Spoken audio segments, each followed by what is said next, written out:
Are you ever going to be able to exit and sell your business? Let's find out today with special guest. Today's episode is brought to you by Namecheap. There is no better option when it comes to buying your domain names. I've been a customer for more than a decade, and it's been a dream experience. Secure your new business name today at ServeNoMaster.com. Namecheap. Are you tired of dealing with your boss? Do you feel underpaid and underappreciated? If you want to make it online, fire your boss and start living your retirement dreams now, then you've come to the right place. Welcome to ServeNoMaster Podcast, where you'll learn how to open new revenue streams and make money while you sleep. Presented live from a tropical island in the South Pacific by best-selling author Jonathan Green. Now, here's your host. Darryl. I'm so excited to have you on today, Darryl, because this is a really important issue for a lot of people. A lot of people start a business and think, well, my kids will want to take it over. And as I'm sure you know, a lot of kids don't want to. Most kids want to do anything other than what their parents do. So kind of how did you get passionate about this idea of helping people to exit their businesses? Yeah, great question. And thanks for having me on the show, Jonathan.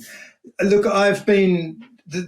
The market we serve is that SME, that mid-market business segment. So it's that classic, founded by one generation, and typically I often want to hand it on to the next generation. And I've been consulting to that sector and in growth consulting for many years, and they always talked about their business as being their pension, or their business, setting things up or wanting to leave it for the kids, and they had this vision, but they didn't do any planning specifically towards that vision. And they'd say things like, I just got to build my business big enough, and one day I'll attract someone who'll come along and they'll just offer me a wad full of cash and I'll be able to go and spend the rest of my life on a beach. And that's always the fantasy, the desire. But what I experienced, what happened is a lot of people, they might exit their business, but most of them wouldn't. And I did some research, and the stats showed me that only 20% of businesses that go to market actually sell, so end up in a transaction. That's 1 in 5. There's the first thing that's actually tragic. And it's tragic because it's avoidable. And the next thing was that, I noticed that business owners, that did actually sell their business, so that 1 in 5 ended up, because they weren't prepared, they weren't on the front foot, they're just reacting to whoever came knocking on the door and making an offer. Their business wasn't attractive. It wasn't exit ready. So they'd have to agree to some horrific sort of earn-out arrangements, which meant they'd go, look, I can work for someone else for 2-3 years. How hard can it be? And 2 or 3 months into that arrangement, they kind of, what was I thinking?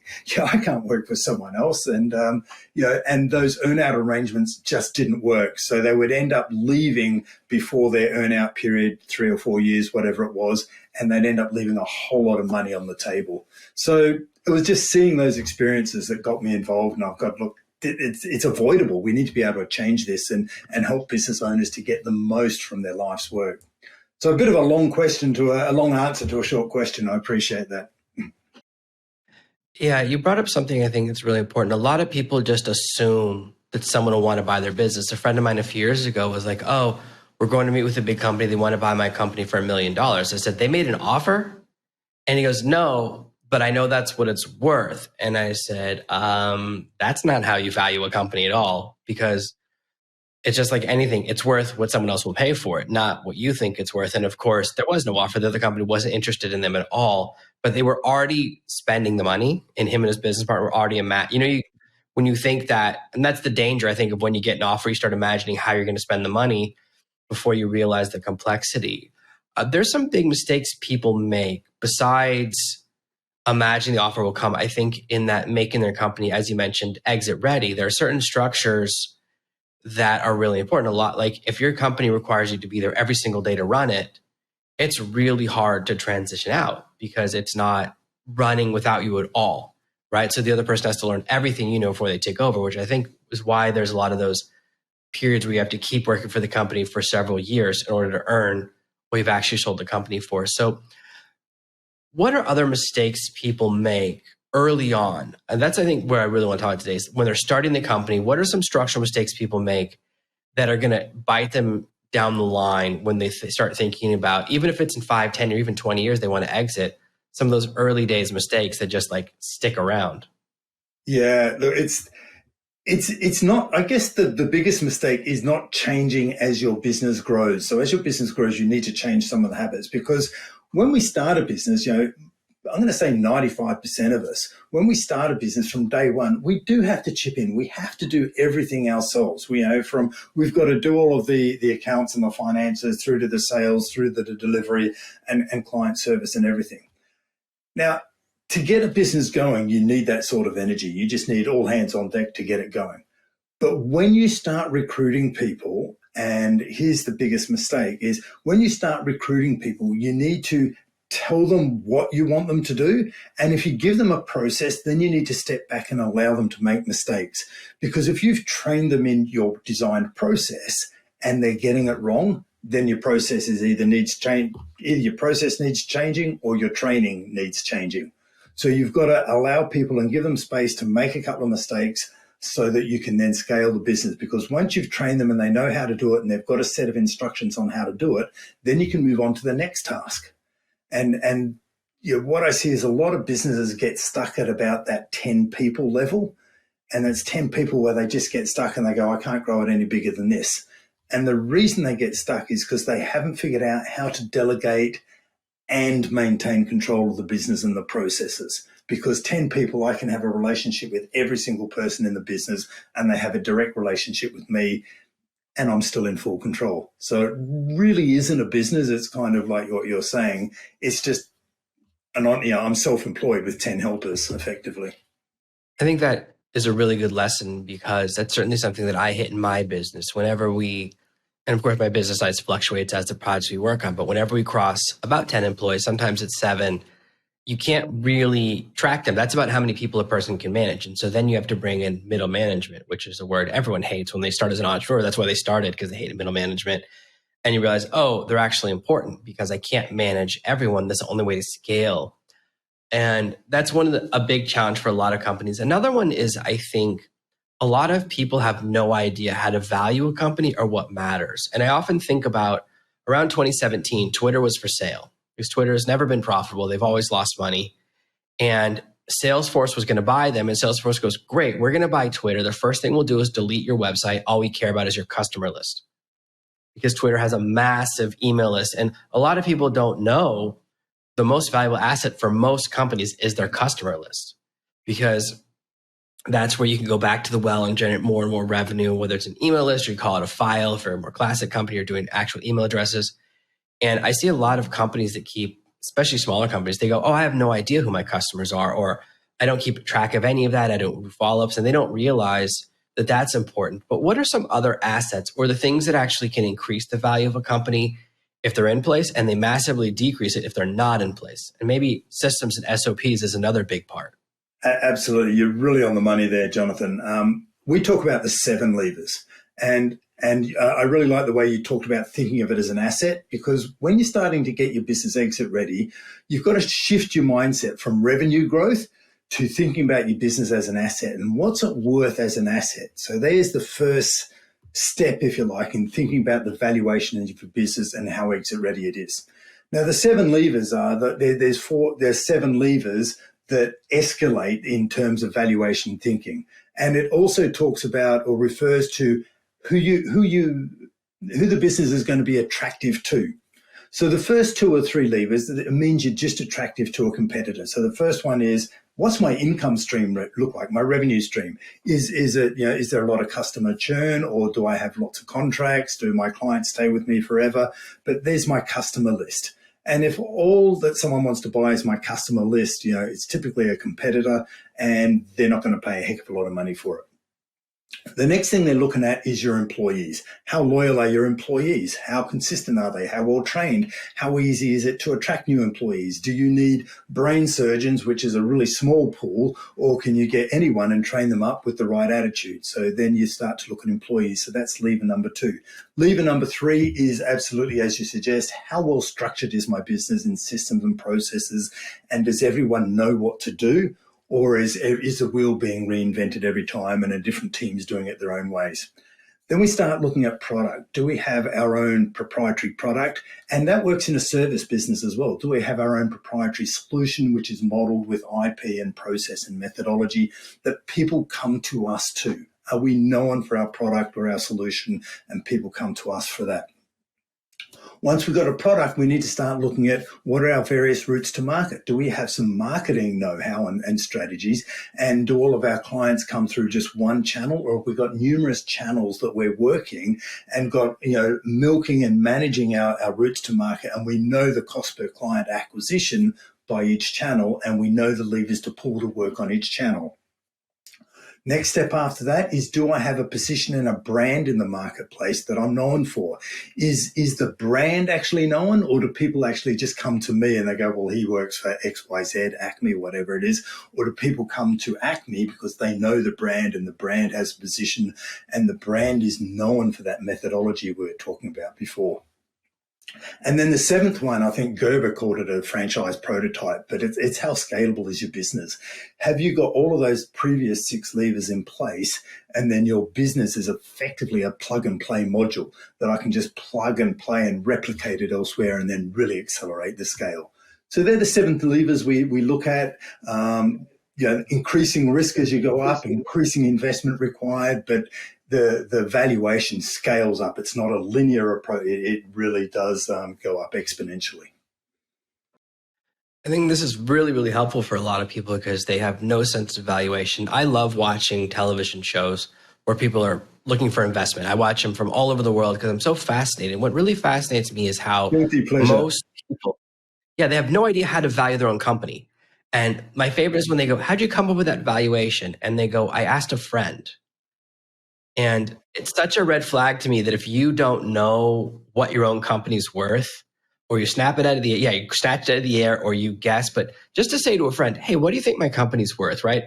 That's not a person who's going to buy it. It's really, or I know that the standard is usually like a multiple of revenue. And really that usually means a multiple of profit. So I've seen companies where they're negative, right? Tech is the exception, and that's what throws everything off. The Silicon Valley valuations are crazy because they go, this company's never made money, but it's worth $52 billion. And it's like, I wish it worked in every industry, but that throws everyone off. But most of the time, it's a multiple of profit, because buying a company that's losing money, I sometimes see these companies like, oh, we're doing $20 million a year. What's your profit? We're losing $1 million a year. And they go, but it's worth, what's your company worth? Millions and millions. And they really struggle with valuation. I think part of it is because you form an emotional attachment to your business, and you have this conversation about it's like if you say to yourself, what would I sell one of my kids for? Which is an insane thing, but it almost feels like that's how people come up with their valuations, which is, well, what would I take to cover the emotional strain of saying goodbye to my company? And I know this is real. 2 friends of mine exited their company they made $1 million each, and they were really depressed afterwards. Like they were like, missed it. And it wasn't their only company together. It was just one of their brands, but it was like humming along, making money. And then they went through like this really, and it's confusing to people on the outside. I'm like, you just made $1 million. Why are you sad? Right. But they were like, I miss it, because you have an emotional attachment to your business. And so I think that's one of the things that messes up valuations is this. Oh, true. Look, it's someone on the outside doesn't feel that. It's for entrepreneurs, it's never about the money. The entrepreneurs who really do something, they start their business because it's a solution. They see a gap in the market and they want to fill it. They want to meet that need. They run a good business. The money is just the outcome. But how someone values their business, and what we do is we work with businesses to get them exit ready. And sometimes business owners, they'll get exit ready. But the biggest deal breaker that I see is when the business owners don't know what they're going to move to next. And business owners as entrepreneurs are visionaries, and they start their business because they've got vision if they see something moving forward. If they can't see what they're going to be doing post-exit, they'll find some reason to put the brakes on. And I've just seen it all too often. So there's those things to consider. And the other thing about valuation that you mentioned, we pluck a number out of the sky, we ask our friends what it's worth. And sometimes you ask people about valuation, they go, well, I think it's worth 5 mil. Why? Because that's what it owes me. And I go, but the buyer doesn't care what you think it owes you. Like, you got to look at it through their eyes. It's like any sale, you got to look at it through our eyes. Or I need 5 mil to live off. Well, how do you know? Have you been to an independent financial planner and done some wealth planning and financial planning to see what you really need and to give you the lifestyle? And it just keeps coming back to this emotional piece, as you say, Jonathan. As entrepreneurs, we have emotional attachment to our business, and we've got to separate ourselves because we are not our business. We're just the drivers of the business. So cultural and commercial we've got to look at both sides for sure. So a lot of people kind of don't think about the process until they either need the money or they're running out of time or they realize their kids don't want to take over. And they enter the process going, okay, I'm going to do an exit. And I do see a lot of people who skip the phase you're talking about, which is getting exit ready, right? Which is improving the quality of your contact list, improving the quality of your systems, maybe creating SOPs for everyone who works at the company, right? Which obviously really helps someone come in. It's why people buy franchises for the manual.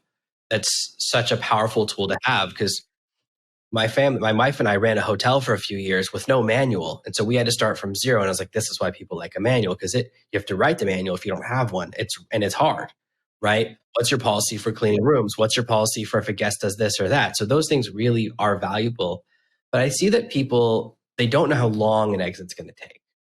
And because what they see sometimes is on TV, someone gets an investment and they don't know those TV shows, only one of those and three of those deals even happen. They don't know about due diligence, which is so important because nobody believes you, right? They actually have to go through your books before they make the final things happen. And how many of acquisitions maybe fail due diligence or get lost in that process? And how long does it normally take?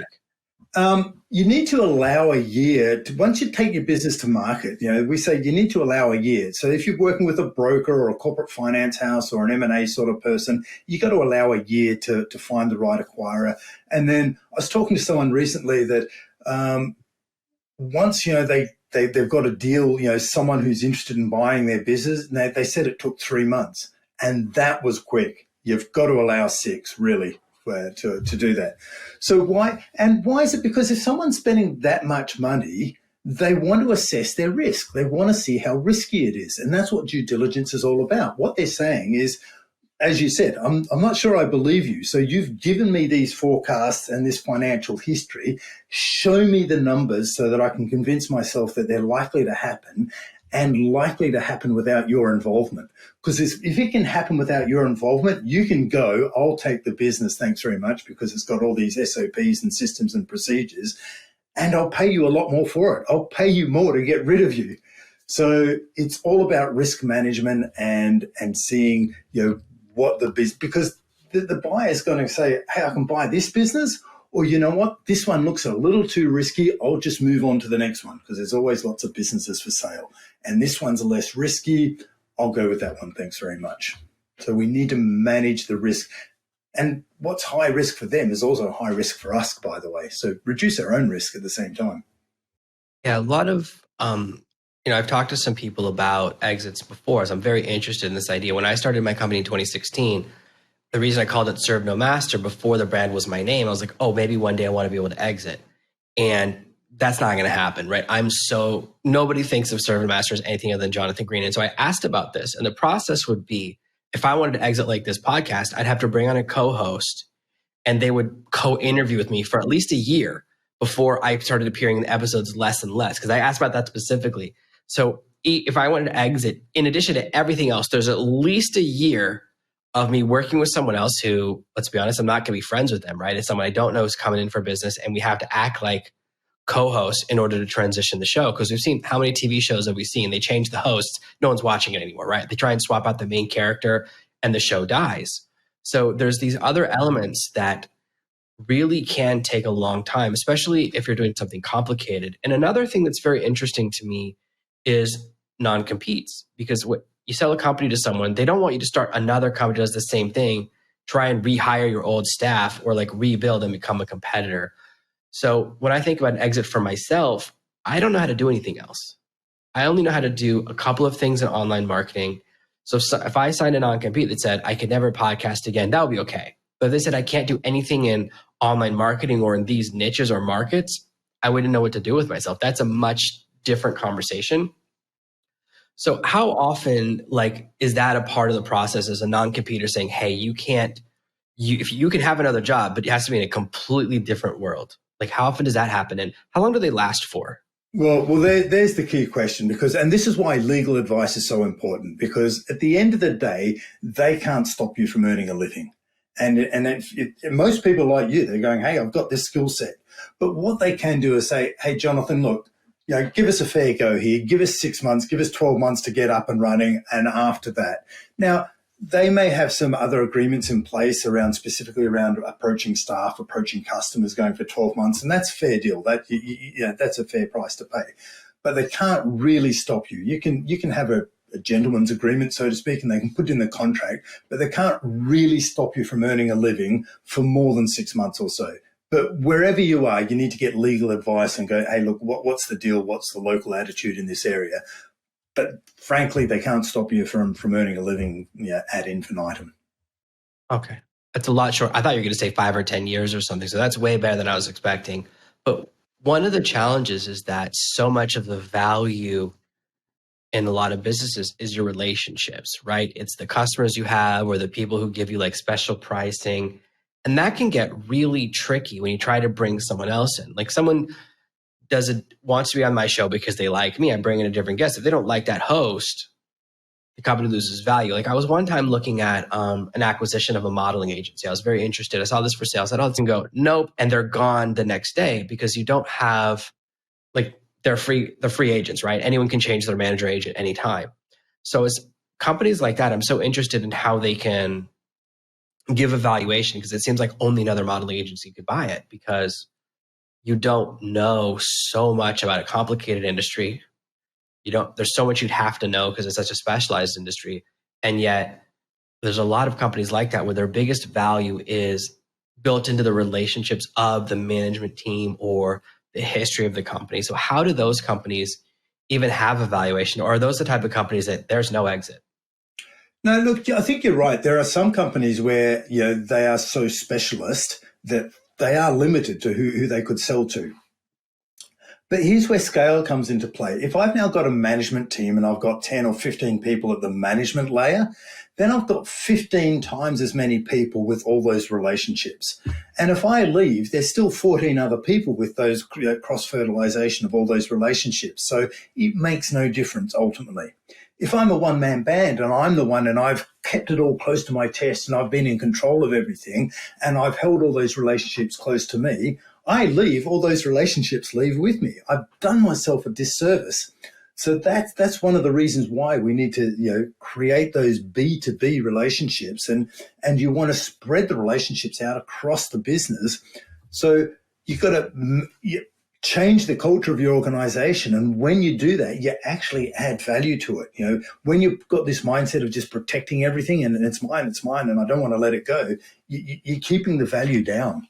So there are just some industries that are limited. I worked with a client once who said, Darryl, look, it's a creative industry. He was a creative, he was a composer.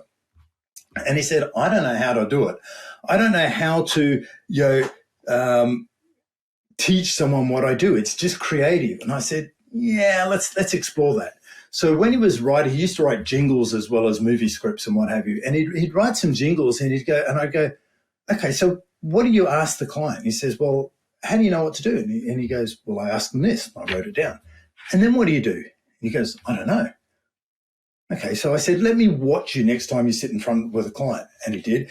And I just tracked all the questions he asked. And I said, what were you thinking? What were you looking for when you asked that question? What were you looking for when you asked that question?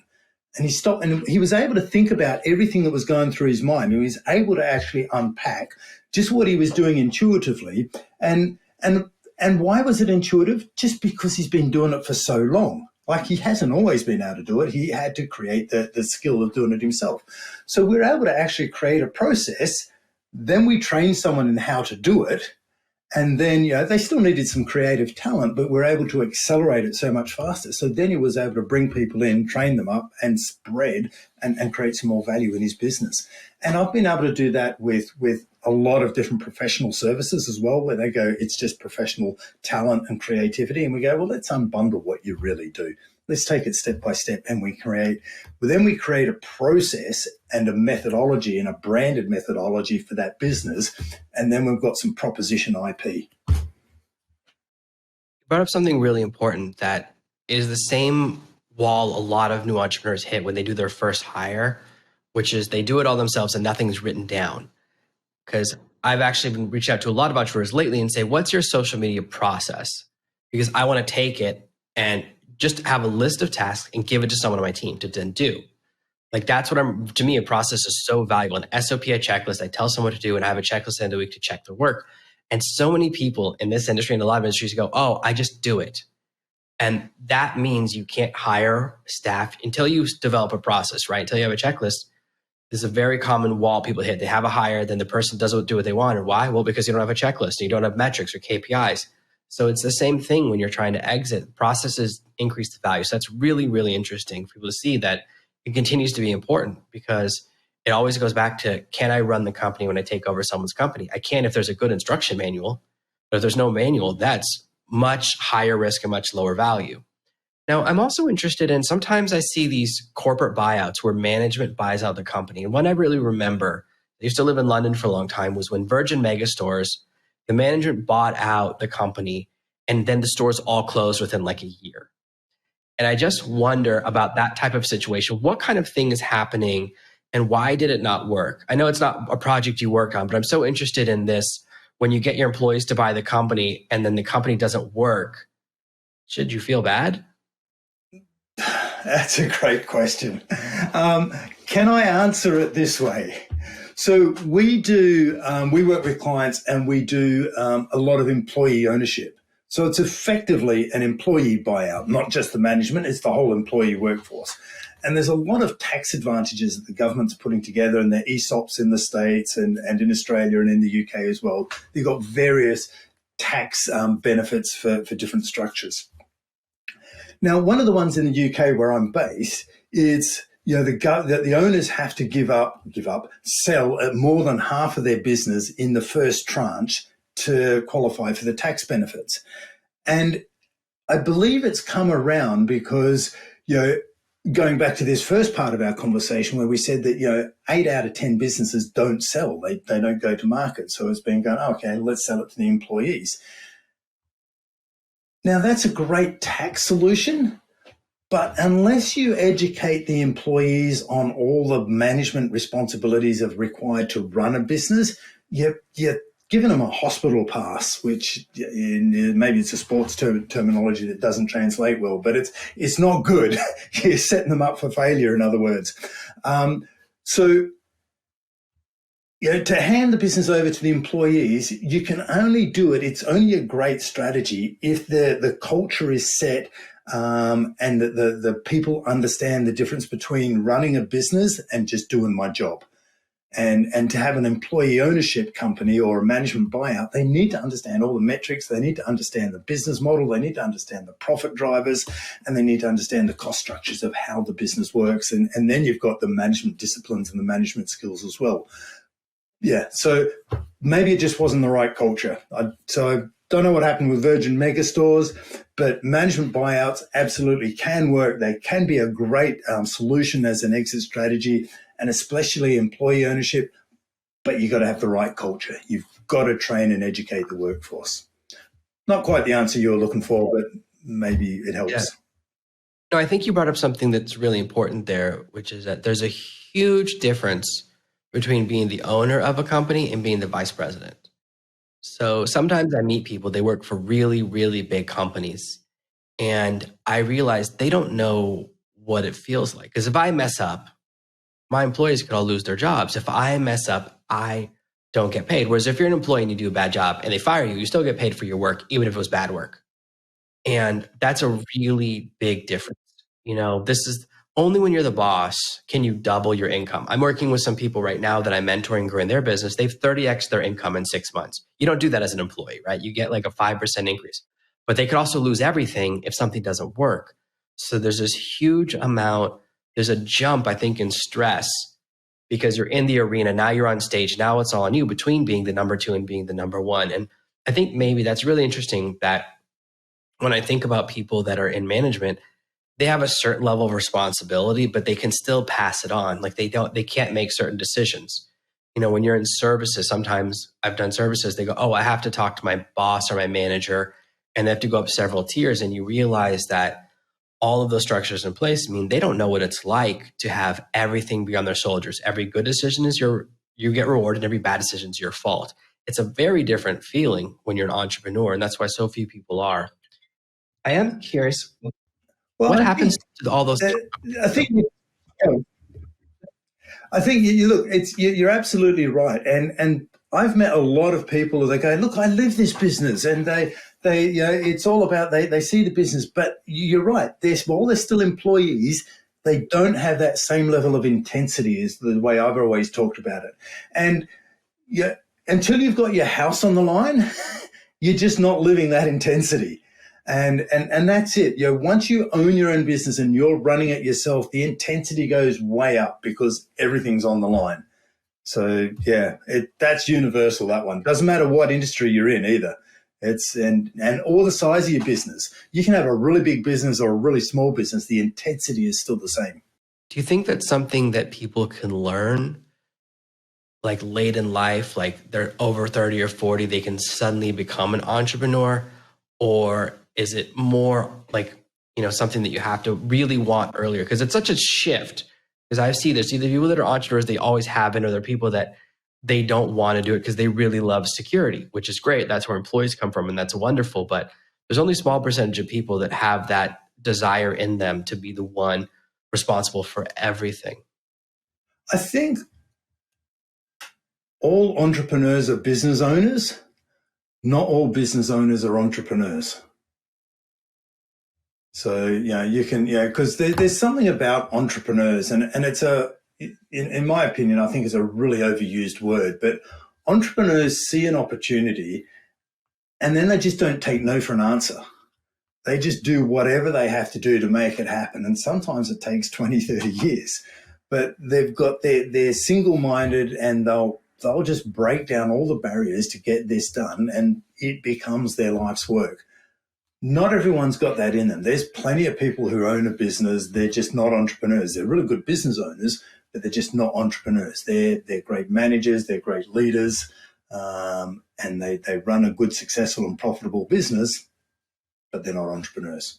I've probably just offended a whole lot of people, but I think you said something really great, actually, because I've always been interested. Sometimes I interview people that do a lot with franchises.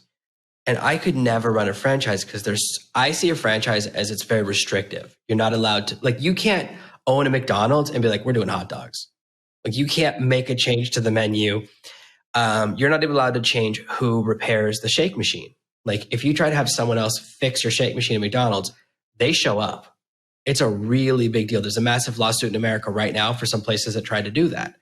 And it's very interesting, and other people see it as, wow, I know exactly what to do. And I think that's the type of person that a franchise is amazing for, because very similar to buying a business, you have your job is execution rather than coming up with the plan. You just do the plan.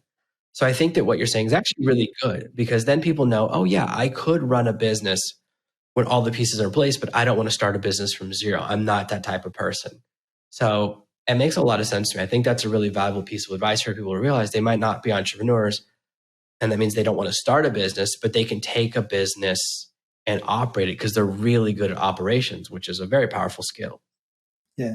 And it comes down to risk profile, personal risk profile, because I think it takes, if you're able to measure a risk profile out of 10, I think anyone who starts their own business by definition is at least a 7 out of 10. And entrepreneurs are probably 8.5 out of 10. But I think, look, you franchise is a really good example. And a good franchise, because there's a lot of smaller ones that are higher risk, but because they're just not proven yet. But McDonald's is an amazing example.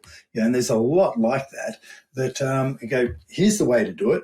Stay within these guidelines. You're all good. Everyone's happy, and everyone will make a lot of money. And if that's what you're interested in, happy days. You're still your own boss to an extent, because even when you own your own business, you're still not fully your own boss. There's always someone to answer to. So you mentioned a few times that 80% of businesses that go for sale nobody buys them. What happens to those businesses?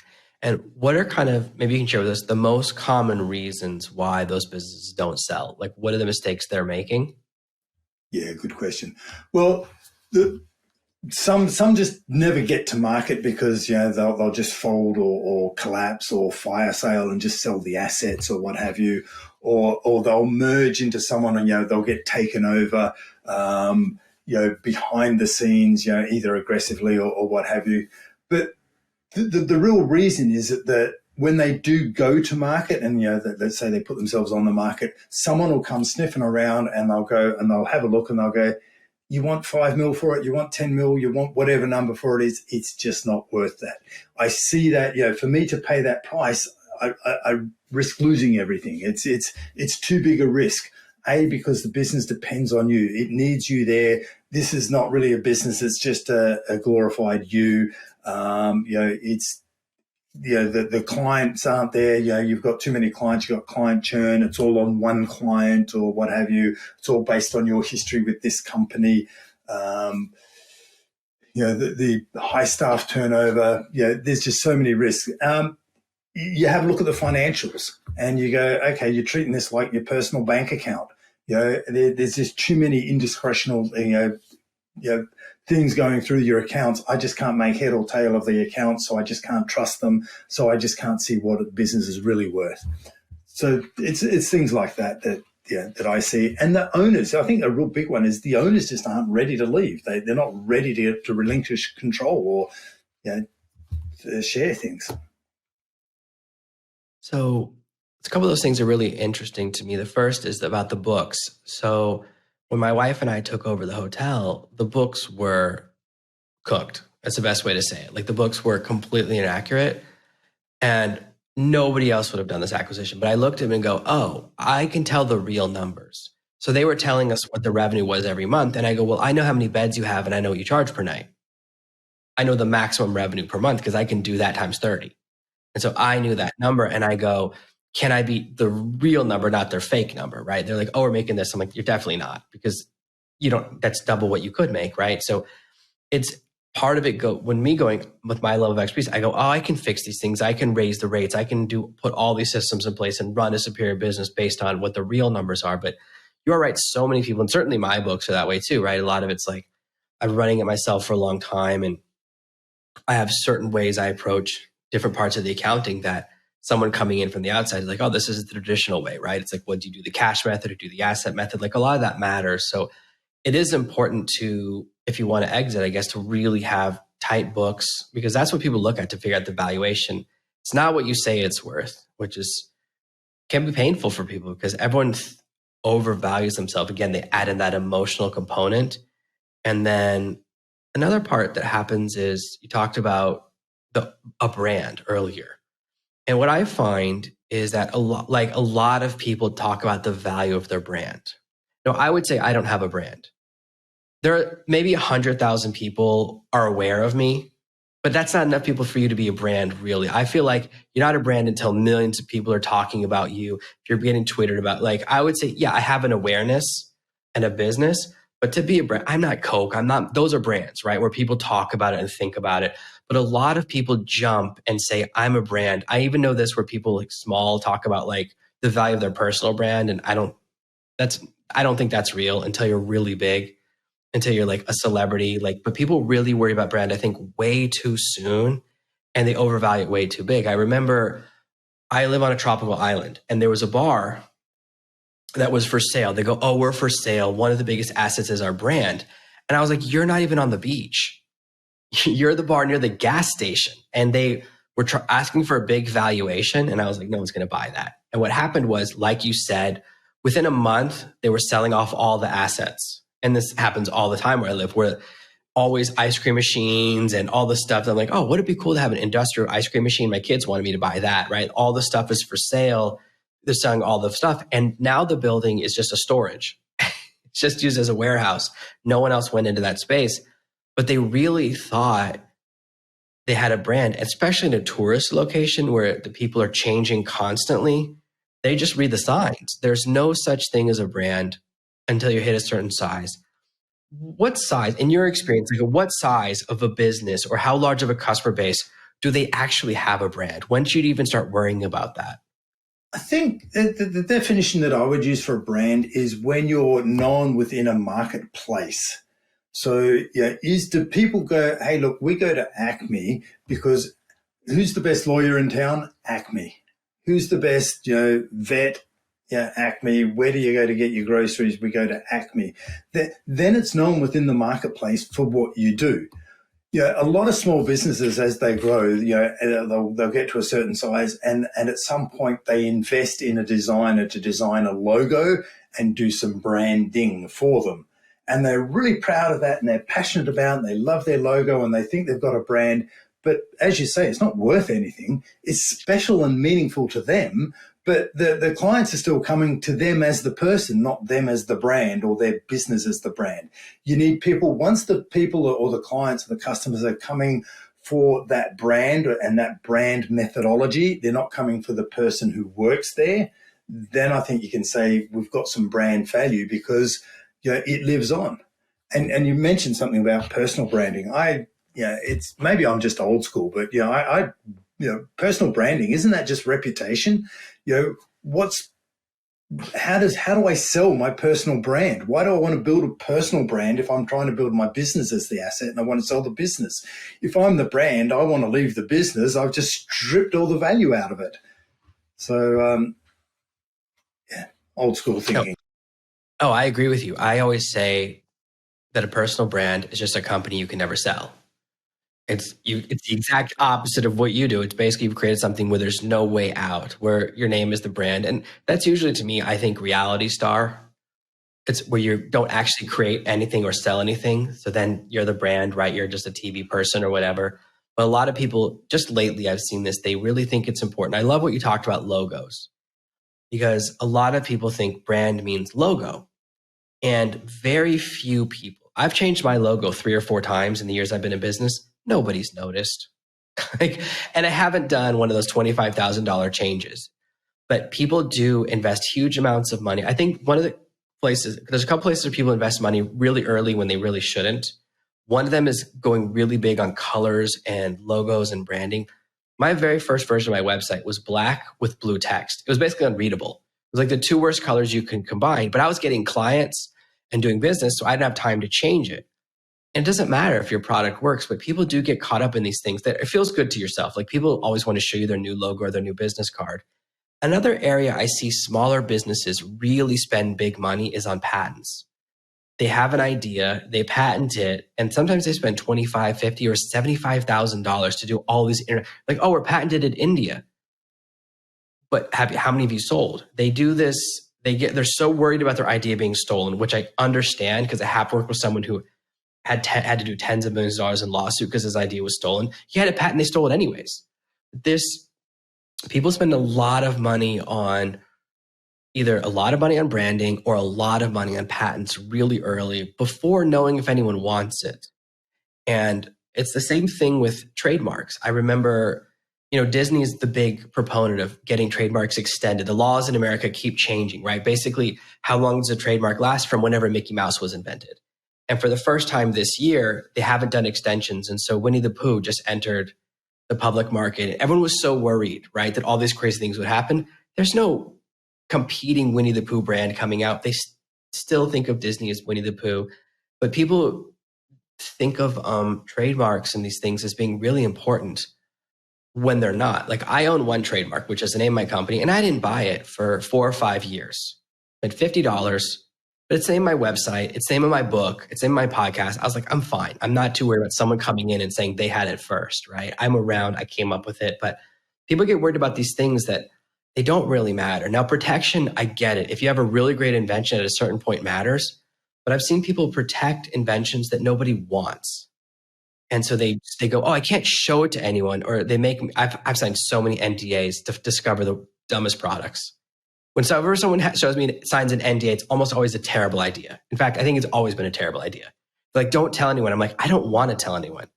But it seems to be this mindset of like, I can't tell anyone my idea. I'm so worried it will be stolen. And I get it. That stuff happens. We've all seen it happen in companies and it stinks. But they only steal it if it's a good idea. And then then a lot of times they don't care about the patent, right? They go after it or find a way around it, because you can find a way to make it look a little different. But well, that's it, 10%, isn't it? You got to change it for a copyright and but thereabouts. It's really interesting area because if you have a look at the reflection of the economy, a lot of the economy is services. So if we go, what am I protecting nowadays in a modern economy? I'm protecting an idea and a thought process.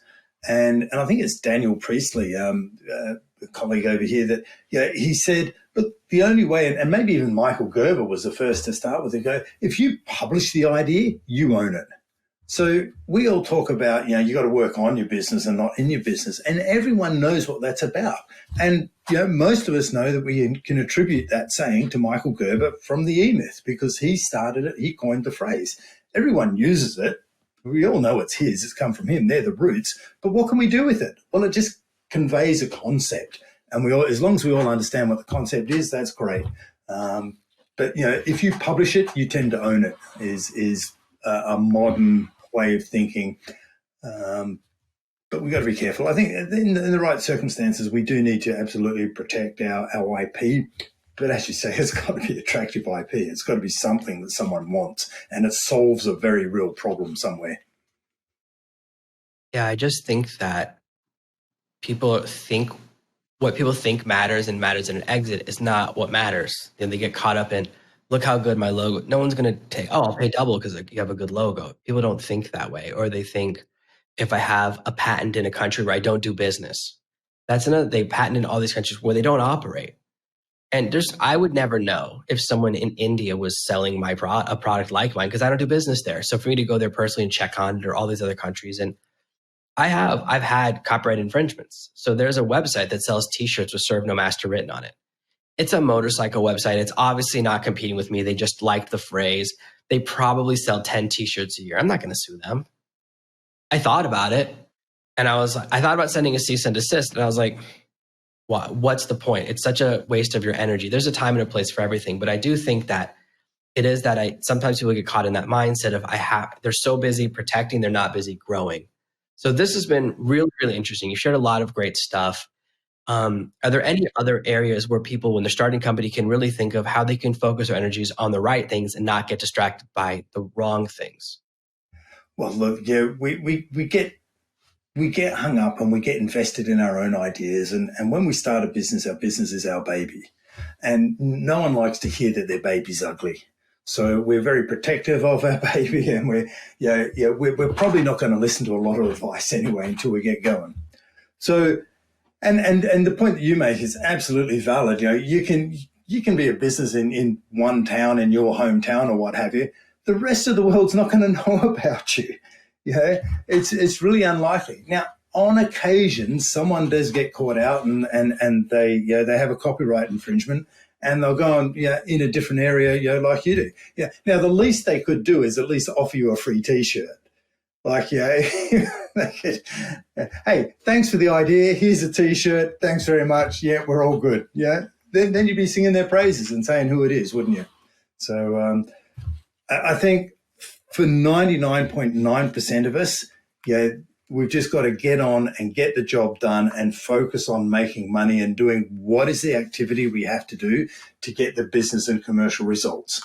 And then as we build our business, if we've got an exit goal, if we know that we want to exit our business and we're looking to maximize our value, then we've just got to prioritize all the various bits and pieces we need to invest in. And what are the things that are a real investment?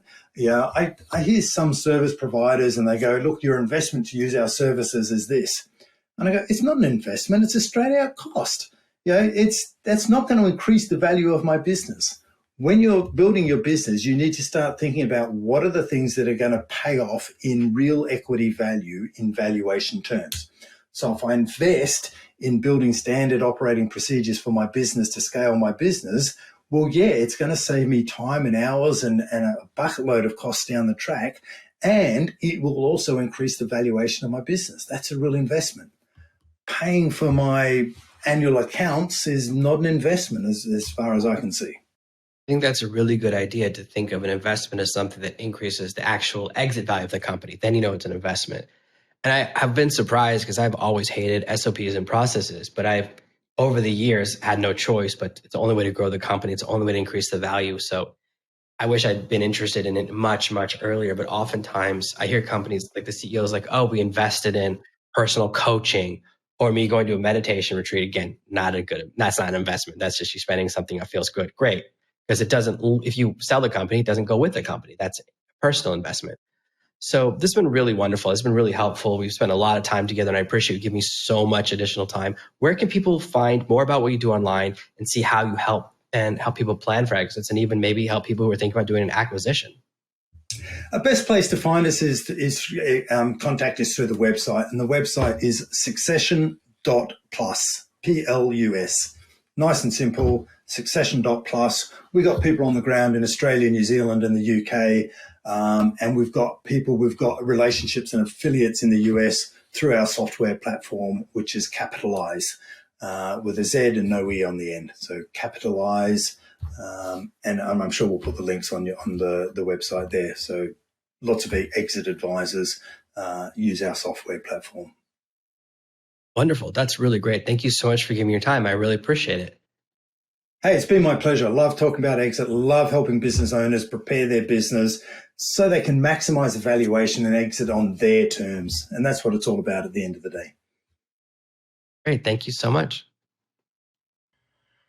Thanks for listening to today's very special episode. There is nothing more valuable to your business than your mailing list. This is where I make the majority of my income and allows me to speak to my followers every day. Let me accelerate your growth with my 100% free guide, List Building Turbo, at ServeNoMaster.com/turbo. Thank you for listening to this week's episode of the ServeNoMaster podcast. Make sure you subscribe so you never miss another episode. We'll be back next week with more tips and tactics on how to escape the rat race. Please take a moment to leave a review at ServeNoMaster.com/iTunes. It helps the show grow, and more listeners means more content for you. Thanks again, and we'll see you next week.